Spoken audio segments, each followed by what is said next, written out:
हम जैसे ही blue diamond के जाने पहचाने पोर्च में पहुंचे, मुस्तैद खादिम हमारा सूटकेस उठाकर इस्तकबालिया की तरफ चल दिए। हमारे तयशुदा मंसूबे के मुताबिक इस मर्तबा असलम ने मरकजी किरदार अपने जिम्मे ले रखा था और मैं उसके मसाहिब की हैसियत से एक कदम पीछे चल रहा था। हम इस्तकबालिया पर पहुंचे तो एक नया चेहरा इस्तकबालिया के करता धरता की जिम्मेदारी पर फायज नजर आया। उसने कलफ लगी कमीज की छाती पर दाएं तरफ प्लास्टिक की एक छोटी सी तख्ती चिस्पा कर रखी थी, जिसके मुताबिक उसका नाम कमल भाटिया लिखा हुआ था। उसने निहायत खंदा पेशानी से हमारा इस्तकबाल किया। मैं बदस्तूर असलम अली की आड़ में था, लिहाजा कमल उसी से नफीस अंग्रेजी में मुखातिब हुआ। बोला, मैं आपको यकीन दिलाता हूँ कि आपने क़याम के लिए होटल ब्लू डायमंड का इंतखाब करके बेहतरीन फैसला किया है। असलम ने जवाब में गुजराती में कहा, जी हाँ कमल जी, हम भी तुम्हारे होटल की तारीफ सुनकर यहाँ मुंतकिल हुए हैं।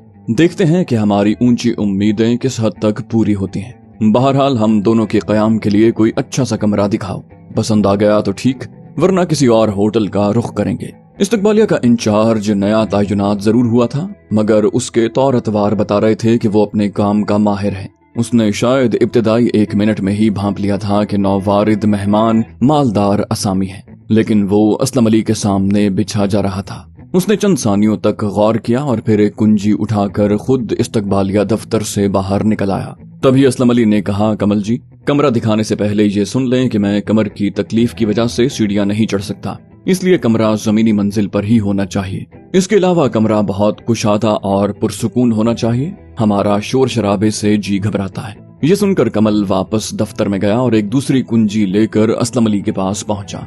बोला, चलें हुजूर, ऐसा कमरा पेश करता हूँ कि आपका दिल खुश हो जाएगा। ये कहकर वो कदरे तेज कदमों से एक राहदारी की तरफ बढ़ा। इस पर असलम अली ने नीम नाराजी से उसे पुकारा। कहा, लगता है मेरी बात पूरी तरह तुम्हारी समझ में नहीं आई। असलम के लहजे की तलखी महसूस करके कमल एक झटके से रुक गया और जल्दी से पलट कर पूछा, मैं आपका मतलब नहीं समझा सरकार। इस पर मैंने कहा, तुमने सुना नहीं, सामन जी ने बताया है कि उनकी कमर में दर्द रहता है, तुमने फिर भी दौड़ लगा दी। कमल ने ये सुनकर असलम अली से माफी मांगी। तभी मैं उससे दोबारा मुखातिब हुआ। कहा, और तुम्हें दूसरी बात भी याद है ना, कमरे के आसपास शोर नहीं होना चाहिए, खास तौर पर रात को, क्योंकि सेठ जी की नींद उचट जाए तो ये सारी रात दोबारा नहीं सो पाते। अनामिका होटल हमने इसीलिए छोड़ा है, कमरा सामने के रुख पर नहीं होना चाहिए। कमल ने इस बात में सर हिलाया और फिर आगे बढ़ने लगा, ताहम इस बार उसकी रफ्तार बहुत कम थी। बिलाखिर उसने कमरा खोलकर हमें दिखाया, जो हर लिहाज से बेहतरीन था, मगर हमारा मतमे नजर तो कुछ और ही था। लिहाजा असलम अली ने रूखे लहजे में कहा, ये राहदारी तो रेस्टोरेंट की तरफ जाती है, दिन रात मेहमानों का आना जाना लगा रहेगा और मैं बेआराम होता रहूंगा।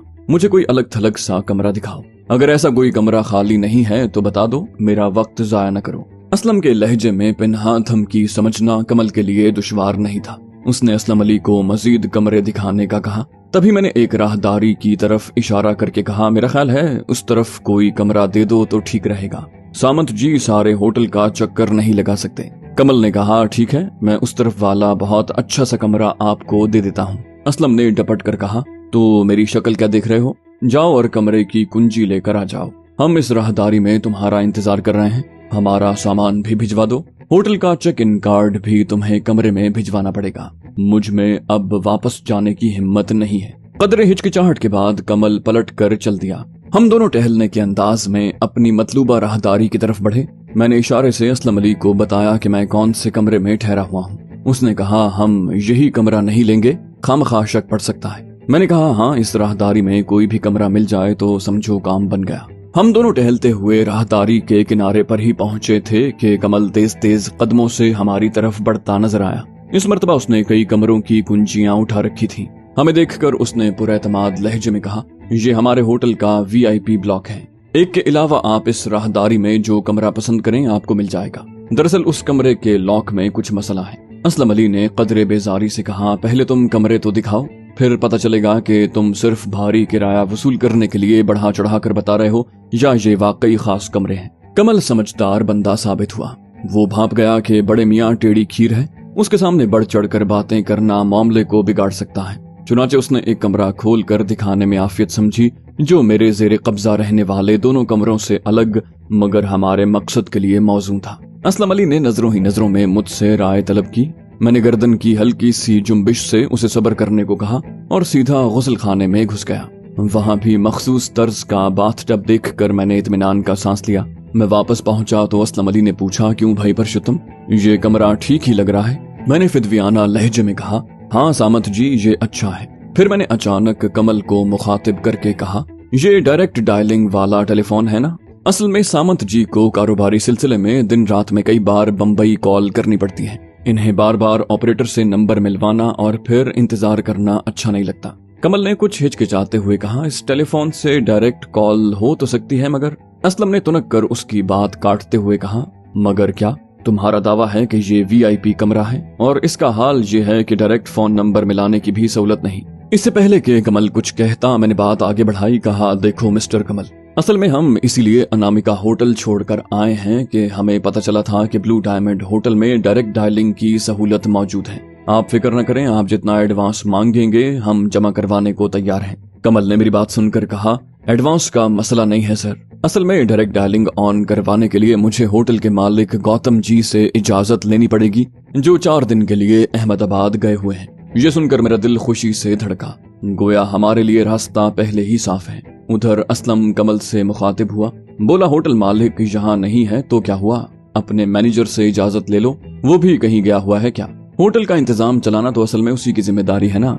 अगर उसके पास इतना भी इख्तियार नहीं है तो उसे कहो कि अहमदाबाद कॉल करके मालिक से इजाजत ले लो। कमल ने झिझकते हुए कहा, ठीक है, मैं उससे बात करूंगा, मैं वादा करता हूँ कि रात तक ये मसला हल हो जाएगा। असलम अली ने कहा, ठीक है, तुम मेरा सूटकेस और रजिस्ट्रेशन कार्ड यहीं भिजवा दो, एडवांस के खाने में 500 रुपया लिख देना। इतनी बड़ी रकम का सुनकर उसका चेहरा खिल उठा और वो खुशी खुशी चला गया। मैंने दरवाजा बंद होने के बाद कुछ देर इंतजार किया और फिर असलम अली से कहा, लो भाई, अल्लाह रब्बुल इज्जत ने हमारे लिए ये आसानी भी पैदा कर दी, हमें इस कमरे का फोन इस्तेमाल करने की जरूरत नहीं। बेफिक्री से गौतम की रिहाइश गाह का टेलीफोन इस्तेमाल करेंगे ताकि अगर रतन के फोन की निगरानी की जा रही हो और उससे राब्ते के लिए इस्तेमाल किए जाने वाले फोन का पता लगा लिया जाए तो हमारी तलाश में बू सूंघते खुफिया वाले कुत्ते इधर का रुख करें भी तो सारा मलबा हमारी बजाय इस खबीस गौतम पर गिरेगा। असलम ने कहा, जहाँ तक मुझे पता है और इफ्तिखार महमूद साहब ने भी तस्दीक की थी, हिंदुस्तान में अभी किसी फोन कॉल करने वाले का पता लगाने की तकनीकी सलाहियत मौजूद नहीं। यानी इसका इम्कान जरा कम ही है कि हम यहाँ से रतन से फोन कॉल पर राब्ता कर रहे हों और टेलीफोन एक्सचेंज में रतन के फोन की जासूसी पर तैनात कारिंदे सीधे यहाँ पहुँच जाएं। अलबत्ता अगर गौतम के माहाना टेलीफोन बिल का गहरी नजरों से जायजा लिया गया तो उसमें दर्ज रतन के फोन नंबर पर की जाने वाली कॉलों के वक्त और दौरानिये समेत पता लगाया जा सकता है, मगर ऐसा तब होगा जब गौतम के खिलाफ तहकीक की जा रही हो। मैंने कहा, ये तो तुम बिल्कुल ठीक कह रहे हो असलम भाई, मगर इसकी नौबत ना ही आए तो अच्छा है। असलम ने मेरी तायद की, फिर दांत पीसते हुए कहा, मुझे तो उस नाहंजार रतन पर रह रह कर गुस्सा आ रहा है। उसने हमें फंसाने की कोशिश करते हुए ये भी न सोचा कि वो कितना बड़ा खतरा मोल ले रहा है। वो शायद रतन की शान में मजीद कुछ कसीदे कहने वाला था, मगर दरवाजे पर दस्तक होने पर उसने अपना इरादा मुलतवी कर दिया। कमल ने असलम अली से कवायफ पूछकर रजिस्ट्रेशन कार्ड पुर किया और फिर असलम अली से दस्तखत करवाने के बाद मुझसे 500 रुपया वसूल किया। उसने वादा किया कि हम जब भी इस्तकबालिया पर पहुंचेंगे रसीद हमारे हवाले कर दी जाएगी। उसने ये भी यकीन दिलाया कि होटल मैनेजर मुकुंद के आते ही उसकी इजाजत से डायरेक्ट डायलिंग की सहूलत भी टेलीफोन पर खुलवा देगा। उसके रुखसत होने के बाद मैंने असलम अली को कहा, जब मैं पहले यहाँ मुकीम था तो गौतम की रिहाइश गाह के दरवाजों की डुप्लीकेट कुंजी बनाने में मुझे मेहनत करना पड़ी थी। अगर उसने रतन की अक्सबंदी वाली रात सरजनिश का निशाना बनने के नतीजे में अपने ठिकाने के कुफल तब्दील करवा दिए हों तो नए सिरे से इस मसले से निपटना पड़ेगा। जबकि मेरी ख्वाहिश है कि हम आज ही रतन से राब्ता करके अपना खेल अगले मरहले में ले जाएं। असलम ने बेपरवाही से कहा, अगर उसने कुफल बदलवा भी दिए हों तो इतना पेचीदा मसला नहीं। तुम्हारे भाई ने ऐसे कितने ही मसाइल चुटकी बजाते में हल किए हैं। तुम ये बताओ कि तुम किस अंदाज में रतन के साथ मामले को आगे बढ़ाना चाहते हो। मैं चाहता हूँ हमारा अगला कदम ऐसा हो कि वो दहल कर रह जाए और बिला चूचना हमारा हर मुतालिबा तस्लीम करने पर आमादा हो जाए। मैंने कहा, मेरा ख्याल है पहले उसे एक मुख्तसर सा ट्रेलर दिखाना चाहिए जिससे उसे अंदाजा हो सके कि असल फिल्म उसके लिए कितनी खतरनाक बल्कि तबाहकुन साबित हो सकती है। मैंने अपने जहन में उस ट्रेलर का खाका तैयार कर लिया है, मगर तुम्हारी दिलचस्पी बरकरार रखने के लिए फिलहाल उसकी तफसील तुम्हें नहीं बताऊंगा, बल्कि दुरुस्त वक्त आने पर तुम्हारे सामने लाऊंगा। اسلم علی نے ہنستے ہوئے کہا، اچھا تو جناب سسپینس پھیلانے کے موڈ میں ہیں، مجھے کوئی اعتراض نہیں، یہ بتاؤ کہ اب کیا قدم اٹھانا ہے۔ میں نے کہا، یار ہمیں رات گہری ہونے کا انتظار کرنا پڑے گا، ہم گوتم کی رہائش گاہ میں گھسیں گے اور اس کا فون استعمال کریں گے، مگر مجھے وہی فکر ستا رہی ہے کہ وہاں کے قفل۔ اسلم نے میری بات کاٹ کر کہا، میں نے کہا نا کہ وہ تم مجھ پر چھوڑ دو، بلکہ میرا خیال ہے میں تمہیں تھوڑا سا نمونہ دکھا دیتا ہوں تاکہ تمہاری یہ فکر دور ہو جائے۔ یہ کہہ کر وہ کمرے کے دروازے کی طرف بڑھا اور اس کی کنڈی چڑھا دی۔ اس نے مجھے اشارے سے اپنے پاس بلایا اور پھر وہ اپنی جیب میں ہاتھ ڈالتے ہوئے زمین پر اکڑوں بیٹھ گیا۔ اس نے جیب سے ہاتھ نکالا تو اس میں چند کنجیوں کا ایک گچھا تھا، مگر ان میں سے کوئی کنجی دروازے کے پیتل کے لٹو میں نصب قفل میں آزمانے کی بجائے اس نے گچھے کی ڈوری میں پرویا ہوا ایک چھوٹا سا پیچکس نما اوزار ہاتھ میں پکڑ لیا اور پھر انہی چابیوں کے درمیان سے کھینچ کر کان صاف کرنے والی پیتل کی سلائی نما اوزار الگ کیا، جس کے سرے پر ننھا سا چمچہ موجود تھا۔ پھر اس نے مجھے کہا، لٹو گھما کر لاک کھولو اور پھر دوبارہ بند کر دو، پھر دیکھو میری کاریگری۔ اب مجھے اس کی باتوں کا مطلب سمجھ میں آ چکا تھا، میں نے اس کی ہدایت پر عمل کیا۔ دروازہ اب مقفل ہو چکا تھا۔ اسلم علی نے دائیں ہاتھ میں پکڑے پیچکس نما آلے کی نوک قفل کی کنجی والی جھری میں داخل کر دی۔ اس نے اوزار انتہائی توجہ سے ہلانے جلانے کے بعد مطمئن انداز میں گردن کو جنبش دی اور پھر بائیں ہاتھ سے کان صاف کرنے والا اوزار بھی جھری میں داخل کر دیا۔ میں غور سے اس کی کارروائی دیکھ رہا تھا اور سمجھنے کی کوشش بھی جاری تھی۔ یہ دیکھ کر اسلم علی مجھے سمجھانے لگا کہ وہ کیا اور کیوں کر رہا ہے، مجھے کس طرح سے قفل کی ہر کل کی ساخت اور سانچے کو سمجھنا ہے اور ان دونوں اوزاروں سے کس طرح اندرونی پرزوں کو حرکت میں لانا ہے۔ وہ کچھ دیر تک دونوں اوزاروں کو جھری میں اوپر نیچے دائیں بائیں جنبش دیتا رہا اور پھر اس نے دونوں ہاتھوں کو ایک ساتھ حرکت دی۔ اس کے ساتھ ہی قفل نے کنجی گھمانے کے رخ پر حرکت کی اور ہلکی سی کلک کی آواز آئی۔ اس کے ساتھ ہی اسلم نے مجھے قفل والا لٹو گھمانے کو کہا۔ میں نے کہا، بھائی اندر سے تو ویسے بھی لٹو گھماتے ہی قفل کھل جاتا ہے۔ اس نے قدرے جھنجھلاہٹ کے ساتھ کہا، بھائی تم لٹو گھما کر تو دیکھو۔ میں نے مزید کچھ کہے بغیر لٹو گھمایا تو وہ بہت ہی آسانی سے ہلکا سا بھی زور لگائے بغیر کھل گیا۔ اسلم علی نے اپنے اوزار قفل سے نکال کر دوبارہ کنجیوں کے گچھے کا حصہ بناتے ہوئے کہا، اگر ہم ایک بار قفل کی اندرونی ساخت اور بند ہونے اور کھلنے کا عمل اچھی طرح سمجھ لیں تو تمام تو نہیں لیکن اکثر قفل ماہر قفل شکن کے آگے ہار مان لیتے ہیں۔ میں نے کہا، میں نے سمجھنے کی کوشش تو کی ہے مگر چند بار کوشش کے بعد ہی شاید کچھ کامیابی مل پائے گی۔ اسلم نے کہا، یہ تو تم ٹھیک کہہ رہے ہو، ان اوزاروں کی اپنی ایک زبان ہے اور اسے سمجھنے میں کچھ وقت لگتا ہے، مگر فکر نہ کرو، میں تمہیں کنجی کے بغیر قفل کھولنے میں طاق کر دوں گا اور اس عملی تربیت کی ابتدا تم سے ہی ہوگی۔ میں گوتم کے پورشن کا قفل تم سے ہی کھلواؤں گا۔ اگلے 1.5 گھنٹے میں ہم نے اپنے پاس موجود بیش قدر اشیاء غسل خانے میں باتھ ٹب کے پیچھے چھپا دیں اور کھانے سے بھی فارغ ہو گئے۔ اس کے بعد اسلم علی نے ہوٹل کے خدمتگاروں کے ذریعے استقبالیہ کو پیغام بھجوایا کہ اب صبح تک ہمیں ڈسٹرب نہ کیا جائے۔ جب ہمارے تخمینے کے مطابق مناسب وقت ہو گیا تو میں باہر کی صورتحال کا جائزہ لینے کے لیے کمرے سے نکلا۔ میں نے دیکھا کہ محاورے کی زبان میں ہوٹل کے اس حصے میں الو بول رہے تھے۔ میں واپس پلٹا تو اسلم علی روانگی کے لیے تیار ملا۔ ہم دونوں کمرے سے نکلے اور بے آواز قدموں سے راہداری کے پچھلے سرے کی طرف بڑھے۔ میرا ہاتھ عادتاً اپنے بریٹا کے دستے پر جمع ہوا تھا۔ موڑ گھوم کر ہم آگے بڑھے تو وہاں راہداری کے اکا دکا قمقمے ہی روشن نظر آئے۔ کچھ ہی دیر میں ہم گوتم کی رہائش گاہ کے دروازے کے سامنے کھڑے تھے۔ اسلم علی نے قفل کھولنے کے اوزار نکالنے کے لیے جیب میں ہاتھ ڈالا ہی تھا کہ میں نے اسے اشارے سے روک دیا اور اپنی تیار کی ہوئی مصنع کنجی نکال دی۔ اسلم علی میرا مطلب سمجھ کر اسبات میں سر ہلا کر ایک طرف ہٹ گیا۔ بظاہر دروازے کے لٹو میں پوشیدہ قفل میں مجھے کوئی تبدیلی نظر نہیں آئی۔ میں نے کنجی قفل میں ڈالی، وہ آسانی سے جھرری میں داخل ہو گئی۔ تاہم میں نے اسے گھما کر قفل کھولنے کی کوشش کی تو قفل نے جنبش کرنے سے صاف انکار کر دیا۔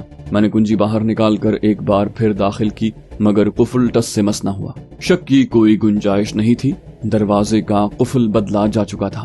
اسلم علی نے میری ناکامی پر ہنستے ہوئے کہا، بھیا اس دروازے کا قفل کھول کر رتن جی کے ساتھ تم نے جو کچھ کیا ہے اس کے بعد وہی قفل برقرار رہتا تو مجھے ان لوگوں کی دماغی صحت مشکوک لگتی۔ یہ لوگ قفل کھولنے کے اوزار اور اب تم ان سے قفل کھولنے کی کوشش کرو۔ میں نے دونوں اوزار اسلم علی کے ہاتھ سے لے لیے اور اس کے سکھائے ہوئے طریقے کے مطابق قفل پر ہنر آزمائی کرنے لگا۔ ادھر میرا استاد قفل شکنی کے اسرار و رموز میرے ذہن میں بٹھا رہا تھا۔ वो बोला, इस साख्त के कुफलों में 5 से 7 तादाद में स्प्रिंग मौजूद होते हैं जो मुख्तलिफ लंबाई की धाती तीलियों पर दबाव बरकरार रखते हैं। इस दबाव की वजह से वो तीलियां कुफल लगते ही इस ठोस धाती ड्रम नुमा पुर्जे में बने खांचों में जम जाती हैं, जिसमें कुंजी दाखिल की जाती है। हर कुंजी पर अलग अलग ऊंचाई और साख्त के नन्हे नन्हे नोकदार या दंदानेदार उभार तराशे जाते हैं, जिनकी साख्त स्प्रिंग वाली धाती तीलियों से हम आहंग होती है। मैं इस दौरान में कान साफ करने के औजार के उभरे हुए सिरे से कुफल के अंदरूनी पुर्जों को टटोलने और जांचने में मगन था। उधर असलम ने अपना रवां तबसरा जारी रखा।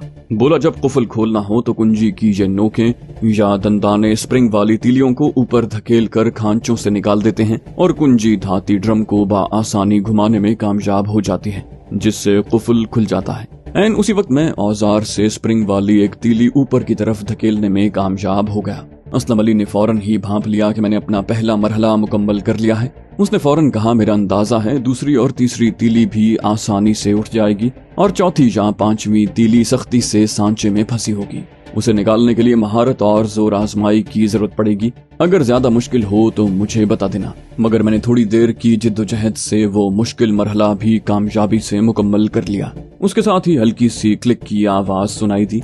मैंने झर्री में फंसे हुए चौड़े सिरे वाले पेचकस नुमा आले को कुफल खोलने के रुख पर घुमाया। मुझे ज्यादा जोर न लगाना पड़ा और झर्री वाला धाती ड्रम बआसानी घूम गया। मैंने फौरन ही लट्टू भी घुमा दिया। उसके साथ ही दरवाजा खुल गया। मैंने तमानियत भरा सांस खींचा। असलम अली ने पुरजोश लहजे में मुझे शाबाश दी। मैंने खुशगवार लहजे में कहा, बस करो भाई और अंदर चलो। ऐसा न हो कि कोई शब्बेदार खिदमतगार इधर निकल आए और हम रंगे हाथों पकड़े जाएं। गौतम की नशिस्त गाह पर सन्नाटा तारी था। हमने अकब में दरवाजा बंद किया। मैंने देखा असलम अली की नजरें फौरन ही टेलीफोन वाली मेज पर जम गई हैं। हम दोनों आगे बढ़े। मैं मेज के पास रखी कुर्सी पर बराजमान हो गया। असलम ने अपने लिए नशिस्त का इंतजाम करने की जहमत न की। मैंने गौतम की फोन के नंबरों वाली कॉपी अपनी तरफ खींची और उसके दूसरे सफे पर नजरें दौड़ाई। मेरा अंदाजा दुरुस्त निकला। वहाँ वाकई रतन के घर का फोन नंबर मौजूद था। मैंने भारी भरकम टेलीफोन अपनी तरफ खींचा और उसका रिसीवर कान से लगाकर कांधे और गर्दन के दरमियान फंसाया और बाएं हाथ में पकड़ी कॉपी में मतलूबा नंबर देखते हुए दाएं हाथ की अंगुश्ते शहादत से बारी बारी डायल घुमाने लगा। नंबर मिलने में ज्यादा देर न लगी। मैं दूसरी तरफ बजती घंटी की आवाज सुनता रहा। इस असना में असलम मेरे साथ आकर खड़ा हो गया। तीसरी घंटी बजते ही किसी ने रिसीवर उठा लिया। मैंने अपनी आवाज तब्दील करके बारोब लहजे में हेलो कहा। दूसरी तरफ से कोई खातून गुजराती में बोली और बिला तवक्कुफ बोलती चली गई, हेलो रतन, इतनी रात हो गई, दफ्तर के बहाने कहाँ गुलछर्रे उड़ा रहे हो? तुम्हें जरा ख्याल नहीं मैं यहाँ अकेली परेशान हो रही हूँ? मैं तहक्कुम बल के तहकीर भरी निस्वानी आवाज सुनकर चौंका। मेरे अंदाजे के मुताबिक बोलने वाली की उम्र 40 के करीब रही होगी। उसके अल्फाज और बाजपुर्स का अंदाज पहले ही बता चुका था कि वो रतन की बीवी है। मैंने उसके रुकने का इंतजार किया और फिर गर्मजोश लहजे में कहा, मैं रतन नहीं भावेश आचार्य बात कर रहा हूँ। आप रतन बाबू की पत्नी बात कर रहे हैं। दूसरी तरफ से कदरे उलझन भरे लहजे में कहा गया, हाँ मैं रतन की पत्नी पूर्णिमा हूँ। आप कौन? मैंने कहा, पूर्णिमा भाभी, मैं रतन का एक गहरा दोस्त हूँ। चंद माह पहले वो बड़ौदा आए थे तो हमने बहुत अच्छा वक्त गुजारा था और हमारी गहरी दोस्ती भी हो गई थी। मेरा तारुफ सुनने के बाद उसने मोहतात से लहजे में कहा, अच्छा, उन्होंने कभी जिक्र नहीं किया? मैंने उसी जोशीले लहजे में कहा, जिक्र कैसे करेगा, उसे फुर्सत मिले तब ना। अच्छा हुआ आज आपसे बात हो गई। उसने वादा किया था कि वो आपको साथ लेकर बड़ौदा आएगा और आप लोग कम से कम 1 हफ्ता हमारे मेहमान रहेंगे। मगर वो आपको तो क्या साथ लाता, खुद भी दोबारा चक्कर नहीं लगाया। उसे तो टेलीफोन करने की भी फुर्सत नहीं मिलती। ये सुनकर पूर्णिमा ने निस्बतन दोस्ताना लहजे में कहा, भावेश जी, उसे तो मुझसे बात करने की भी फुर्सत नहीं मिलती। हर वक्त सुबह शाम काम में जुटा रहता है। कई बार तो रात भी बाहर गुजरती है। यही देख लें, मैं अभी तक उनके घर लौटने का इंतजार कर रही हूँ। मैंने तशवीश भरे लहजे में कहा, ओ, क्या दफ्तर से वापस नहीं आया वो? उसने नाराजी भरे लहजे में कहा, पहले दफ्तर से फोन किया था कि एक डिनर पर जाना है, मैं रात 10 बजे तक आऊंगा। फिर 9 बजे फोन किया कि एक इमरजेंसी हो गई है और उसे दफ्तर वापस जाना पड़ेगा, जहां से आधी रात तक वापसी होगी। मगर वो अभी तक न वापस आया है और न फोन किया है। आप बताइए, इतनी रात को कॉल कैसे कर ली?